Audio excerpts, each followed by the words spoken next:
Welcome to the HCI family of podcasts. We're your source for personal, professional, and organizational growth and development. We share our own original research, explore industry trends, and interview executives and thought leaders from across the globe. Join us for practitioner-oriented content around all things leadership, HR, talent management, organizational development, and change management. Maximize your personal and organizational potential with the HCI family of podcasts. Misha Rubin, welcome to the conversation today. Hi, John. Really great to be here. It is a pleasure to be with you. You're joining us from New York. I'm south of Salt Lake City in Utah. And today we're going to be talking about facilitating meaningful, intentional changes at work and in life.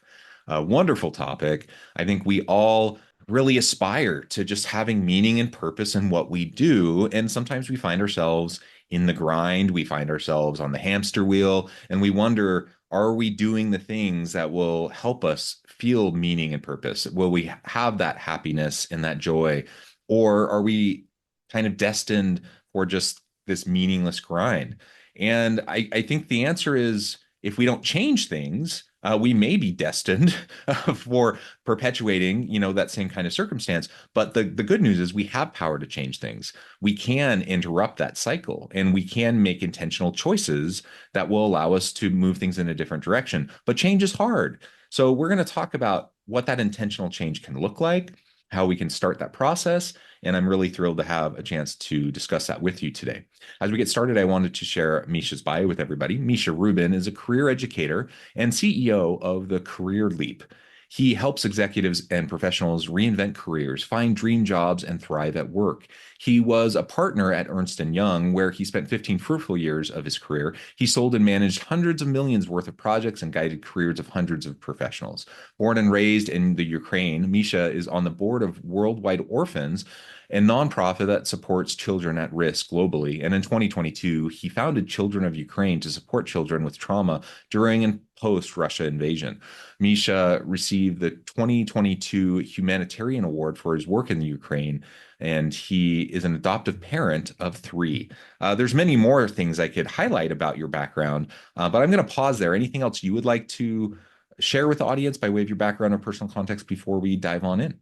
Well, I would say that I want to point to one of the things you said, that change is hard, right? Because Yeah. as you're reading my bio, I also get present. Like, I'm the person who made a lot of changes in my life and made a Mm. lot of leaps, whether, I lived in 4 different countries. I speak 4 languages. I adopted 3 kids in 2 years. I flew to Ukraine after, I jumped off my corporate career to start my business. But what I really want to say, that it's actually much harder not to change. So the Mm. context that change is hard is actually, it takes something for change. But I think when it's in the flow of you and your life, it's actually easy. At least it's easier than not doing that, what it is you're supposed to do in your life. Well, I agree with that. I think it seems easier not to change, right? Because you just kind of go, you have momentum, you have inertia, and you just go with the flow of your life and you go with the flow of things. But especially when things aren't going well, when you feel stuck, when you feel like, you know, it's hard to get up in the morning. It's hard to go to work. You just, the circumstances you're in are not what you want in life. Um, it, it can feel easier to just kind of be miserable and to just sit in it and to just, you know, disassociate, maybe use substances, maybe just grumble and complain, whatever. It can feel easier to do those things. The reality is, I think you're absolutely right. The reality is that's way harder than actually going about the work of changing to improve your situation, to improve your life, and making those intentional choices. Change does feel uncomfortable. Change disrupts. Change puts you out of your comfort zone. It can cause you to get out there into places where there's uncertainty. And sometimes uncertainty, even though uncertainty can lead to positive future outcomes, even though it's that possibility, uncertainty, still, you might feel more comfortable sitting in what you don't like, that the uncomfortable reality of the current present state. And so that's where a lot of people find themselves, and we trick ourselves into thinking that it's just easier and better to just stick where we're at because it's comfortable, it's what we know. We often will refer to, phrases like the grass, is always greener on the other side, indicating that our circumstances really aren't that bad, so we should just put up with it. I think there's some truth to those sorts of things and truth to finding contentment in our present circumstances, the Buddhist philosophies and those sorts of things. Like there's mindfulness and all that kind of stuff. But the reality is we we can take ownership of where we're at and where we want to go. And we can choose to change and to make improvements. And there's a lot of power in that. It can lead us to a lot of exciting new things. And while that takes energy, that takes time, that takes passion, that takes resilience, I agree with you. I think ultimately that's less work in the long run than sitting in, perhaps the misery you find yourself in currently. Yeah, where I would challenge you a little bit here is just say we just live in a lot of preconceived ideas about the world, Sure, and whether that we just accept as a reality. Of what I think fundamentally with people making change is really not about what they find comfortable and uncomfortable. Sometimes they really don't know how to. And I feel sure. like especially in the world of career, and I talk about it as a guilty party myself, like I spent quite many years in a career that was successful by all marks, but I just didn't, and I knew it wasn't mine. I just really didn't know how to go about change. So I don't necessarily. I think our preconceived notion about what's safe, what's not, definitely play along. But fundamentally, are we empowered to making change, and what would empower us? That's a fundamental question. And when I think about people careers, and I spoke with thousands of professionals and been on dozens of podcasts, the interviews, and worked with hundreds of clients directly. And what I identified that from career perspective, there are three things that driving our career choices, and I'm guilty of all three. So I'm not here to judge anybody. So as listeners hear this, just see. So one is other people opinion. So other people opinions. That could be like your parents wanting something of you. Might not be, could be just the environment that you're in that says what's good or bad. The second Right. thing is circumstances. So it's circumstantial, the way people find jobs, the recruiter called, or, ex-boss called, or this opportunity showed up. So it's like a lot of circumstantial decision. And the third one is inertia. And inertia is where we stay where we are just because we don't know how to leave, or we think it's too risky, or whatever it is, right? So if I look at these three career drivers, career decision drivers, it's very easy to see why a lot of professionals and executives and even very, very successful people end up really disempowered or not satisfied with their careers. And then the question is, and that's something that I faced as I did something that I don't recommend anybody to do. I jumped off the cliff of my corporate career. And as I was flying off the cliff, and I realized there are so many people that are either ready for what's next, or kind of been in a wrong position from the very beginning, or just ready for change, or just, there's like different signs for different people, signs for change. I realized that what would be missing is really the career education. We Mm. never really were taught about, how do I find what's the right thing for me? What is the right role? What is the right industry? What would be the right company? And how do I go about it? How do I go about figuring out? So the past, 4 years, that's what I've spent time doing. I've been working with a lot of executives and professionals I worked, with like Wall Street executives. I worked with CEOs. I worked with artists and nurses and engineers and accountants, you name it, like a very wide spectrum of people. And what I developed is what I call the career leap method, is the methodology that helps people to actually, in a systematic way, answer the question about what's next for me and how do I go about it. Yeah, yeah, great thoughts. And I agree that we have all these preconceived notions, we have make all these assumptions, and there are all these biases that are going on in our heads. around how we look at, the life well lived, quote unquote, the ideal life.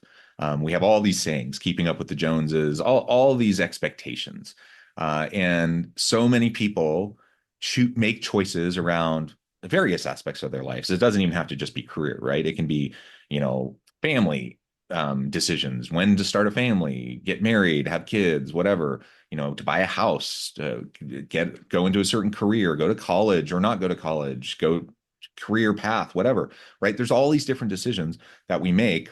And a lot of times we're making them, you know, for, what I would suggest is not particularly the best reasons.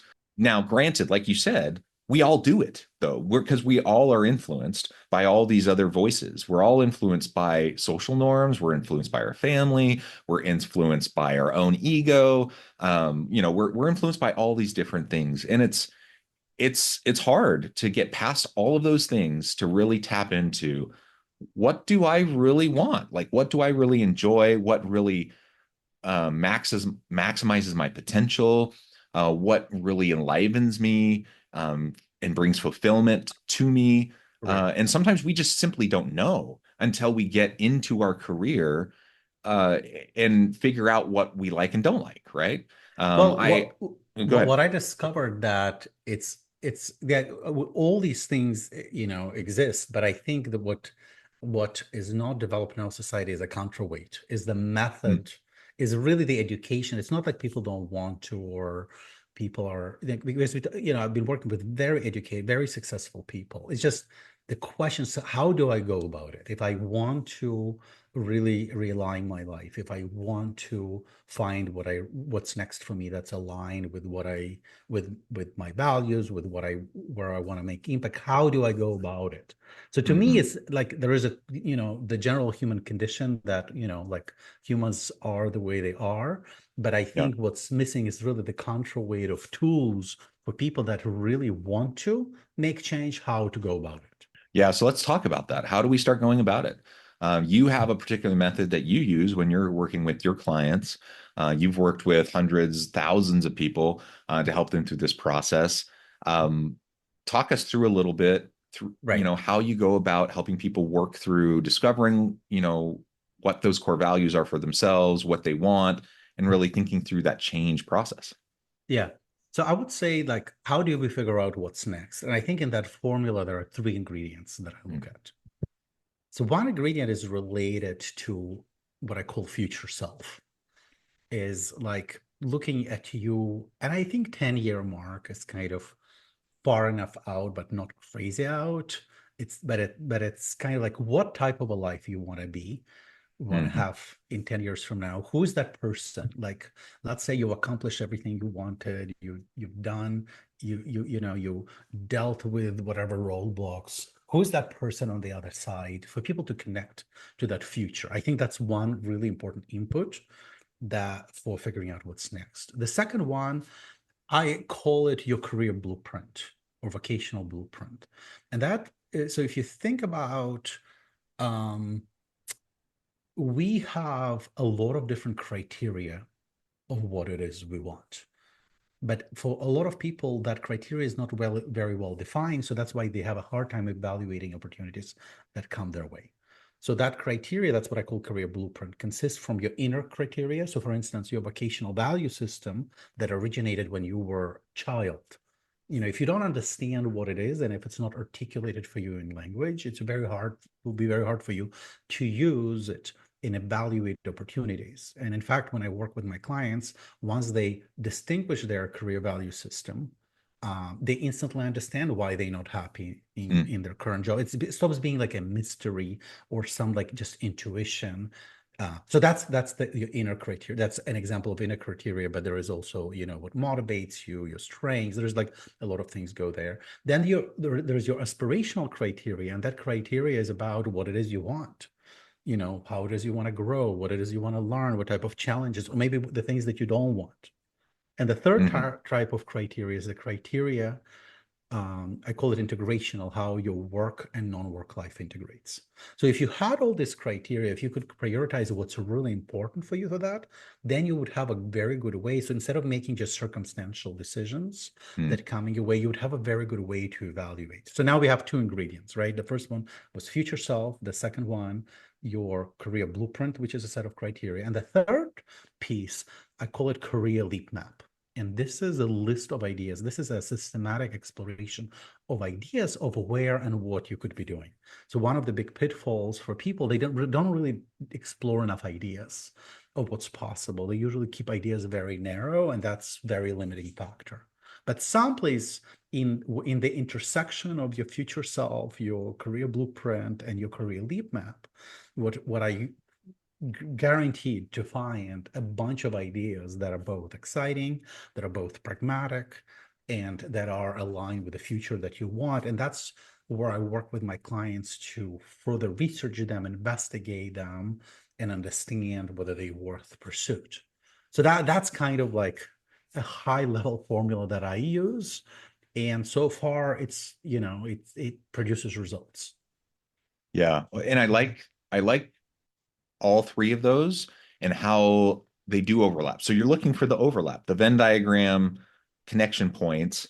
Um, and you know, in an ideal world, you're going to be able to find those connection points. And I truly believe that most people, as they do the work that you're talking about, as they discover and uncover what those areas are for them, if nothing else, at least it's going to allow them to be aware, right? And to be more familiar with what those areas are, so that they have a broader aperture of like possibility, right?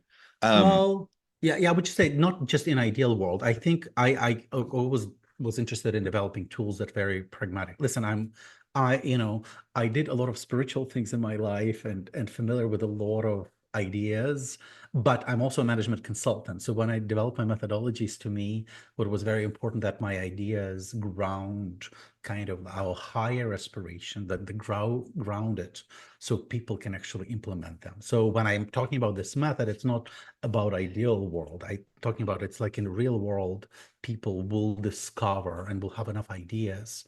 Let me maybe give you like a what I few what I examples. mean what I mean by ideal world is not that you can't discover. I completely agree. I think this will allow you to discover. The ideal world piece is not everyone is in a position to follow all of the possibilities that emerge, right? But it allows you to discover them, and allowing yourself to discover and opening your aperture of understanding and possibility is huge. That is really, really powerful. But there's no dishonor in doing what it takes to provide for your family. Doing a job that maybe you don't love because you got to put food on the table, pay the Yeah. bills, pay the rent, get your kid off to college, whatever, right? And sometimes we make sacrifices. Parents do that for their kids. We do that for each other all the time, and there's no dishonor in that, right? And so depending on someone's circumstances, their situation, their family dynamics, whatever, there's all these different things that constrain us, and we can try to work through those constraints, but the reality is the reality, and people are find themselves in different situations. But regardless of situation, I think there's so much power in what you're describing, because so often we put artificial limits on the possibilities because of those constraints that we find ourselves in, and we put far more constraints. We constrain our mental model, so we put far more constraints on us than are actually there. We think we're constrained more than we actually are, given the circumstances we find ourselves in. Yeah, And I so, would say go ahead. where I would what I would it's totally true, but I think what we starting with a constraint in our mind. Because that, and one of the reasons people can't explore, because what I discovered, regardless of your circumstances, you can discover options, because part of it, you have your aspirational criteria that is taken into account your circumstances. Yeah. But where we people start with all the constraints they have, that they think they have to do, that they cannot even explore. So I think Hmm. Constraints always exist. You can apply them later, and that's part of the process, but you don't want to start with a constrained mind. You don't want Yeah. to start with a mind that already, because that's how people end up stuck, because they have all these circumstances and they not allowing themselves to examine, explore the pieces of the puzzle, Yeah. and then they just stay justified by the circumstances. And then at the end of the day, I'm a parent, and we need to understand, like, what is the best, for instance, we can provide for children. Actually, I think the best value you can provide for your child and the best lesson is you living the best life. So doesn't of course you want to provide for your children and want to, but very often people constrain themselves with the children as an excuse, where in Yeah. reality it's not actually clear whether they actually providing a service for their children, or they creating a blueprint of another constrained life for their kids. I want to give you an example. Just this is from my personal life. So, um, yeah, I think you're right. I think we often make a false dichotomy in our mind about some of those trade-offs, right? Or some of the sacrifice or some of those sorts of things. And, we all have family dynamics, family baggage, pros, cons, all that kind of stuff, right? And me, just like everyone else, there's things that I think about my childhood that were amazing, things that I think were not so amazing, things that, I think, I'm going to try to not replicate with my family and my children, whatever. Um, but overall, I think my parents did a good job. And I think my parents certainly loved their kids and tried to create a loving home. Um, and one of the things that I appreciate that my father taught me, whether this was intentional or not, was kind of the entrepreneurial spirit Right. around just being willing to take a leap. I mean, kind of like what you did, like the leap of How faith. amazing. Um, and so he did that. And did he do it necessarily the best way for my family? I don't know. I mean, who knows? Like You turned hindsight, out. right? That's all I know, that you turned out with whatever way he I did. turned out and hindsight 2020 whatever, right? But what I do know in my formative years, my early teenage years through into adulthood, he left a very secure job. Our family was not rich, but we were, firmly middle class. We were, making it okay. And then Yes. and then he left that job and we didn't have Yes. health insurance, we didn't have a steady Mm, income, and we were dirt poor. Like we didn't know right. where food was coming from. We didn't know if we were going to pay the mortgage, and all the kids had to chip in, so we all got jobs and we all helped to cover family expenses. Like that was the dynamic. And was that ideal? Probably not, but you know, it taught us some amazing lessons, and ultimately fast forward 25, 30 years, and I'm super grateful for the lessons that it taught me. and Sounds and so like it you're was you're right. ideal. Like I think Sounds sometimes, like it was ideal. Sounds like, yeah. well, like there's So nothing could ever replace those lessons that you got from that moment. yeah, so he could have, my father could have stuck with a situation that, now I know more about the situation. Like he's talked to me about it in detail. Yeah. He could have stuck with the situation, been miserable, but done it for Mm, the family. And that probably would have manifested in many ways that wasn't ideal for the family. But he made the choice to leave that situation and to try to strike out on his own. Didn't work particularly well. He wasn't particularly successful, but he made that choice and he demonstrated for us the willingness to do that, right? And that was powerful. And so I agree with you. I think sometimes we get too stuck, we limit ourselves too much, and we worry. I mean, it's good to worry about your kids, it's good to worry about your family, sure. but sometimes we don't know the future. We don't know what's going to happen. And so, sometimes you just got to take that leap of faith. Sometimes we don't know what's the best for our children. So, Yeah. but what I'm saying, that courage is an amazing quality, and that a lot of people that, stuck in their careers, that's a lot of stuckness driven by fear. And that courage is an amazing thing to develop and to explore and to examine. And there is no better lesson for children than your personal courage in your life. Yeah. Yeah, I love that. And I can certainly point to my father as an example of courage. Well, Misha, I note the time. I can't believe the time has flown by this fast, but I need to let you go and get on with your busy day. I'm sure you have things you need to get to. But before we wrap things up, I wanted to give you a chance to share with the audience how they can get in touch with you, find out more about your work, and then give us a final word on the topic for today. Beautiful. So you can find me at misharubin.com, or actually the best place is LinkedIn. Just search for Misha Rubin. I post there regularly, and that's the best way to connect with me or even to reach out to me. And I always leave most of my emails with this thing: life is beautiful and keep exploring. And that's kind of the beauty of life, that we have opportunity to explore new ideas. And I'm grateful for those who listening to this, and maybe we'll get something new out of this conversation. Awesome. Misha, thank you so much. It's just been a real pleasure. I encourage the audience to reach out, to get connected, find out more about what Misha can do for you. And as always, I hope everyone can stay healthy and safe, that you can find meaning and purpose at work each and every day. And I hope you all have a great week.